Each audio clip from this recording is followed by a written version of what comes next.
Mga kapuso, narito tayo ngayon sa fishing village dito sa Pandan, Mahawak. Dito yan sa bayan ng Medellin, dito yan sa Cebu. At isang fishing village nga po ito, no? At narito po si Mang Jesan. Kung naalaman nyo yung viral video ng mga naka-plastic na mga natutulog, siya po ang nakaisip talaga na merong plastic na gagamitin sa pagtulog po ng mga mahal niya sa buhay. Bakit niyo po naisip, sir?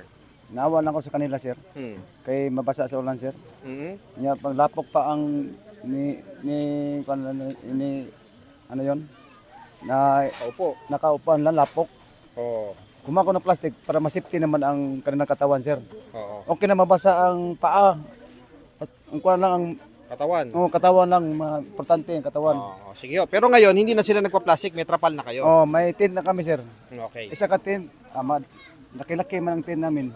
Sige, salamat. Salamat, Kuya Jesan. Ang galing ng innovation mo. So, tanungin naman natin yung mga nagsuot nito. Ma'am, nung nagsuot po kayo nung plastic, kumusta po ang inyong pakiramdam? Hindi ba kayo nahirapan? Mainit ba? Ano po? Hindi po, masarap po sa pakiramdam kasi nabawasan po yung lamig. Pero nakahinga naman po kami ng maayos kasi may butas po na malaki. Hindi po naman namin sinira ng mahigpit. So okay na okay pala. Okay na okay po, mas okay po. Pero ngayon po, ginagamit pa ba niyo yan o hindi na rin po? Pag hindi po kasya sa trapal, pag umuulan po, ginagamit namin. Ngayon nakita namin meron din kayong mga galos. Ano po nangyari dyan? Dahil po sa lindol, ito po.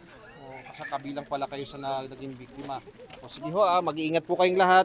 So yun po, mga kapuso, sila po yung mga nagsuot po nitong mga plastic na ginagamit po ng mga mangingisda. Panangga po nila yun sa ulan at ang sabi po ng iba sa kanila, mabuti na lang, may mga trapal na sila ngayon. Pero kung kakapusin pa rin daw po yung trapal, mapipilitan silang gamitin muli itong mga plastic na ito.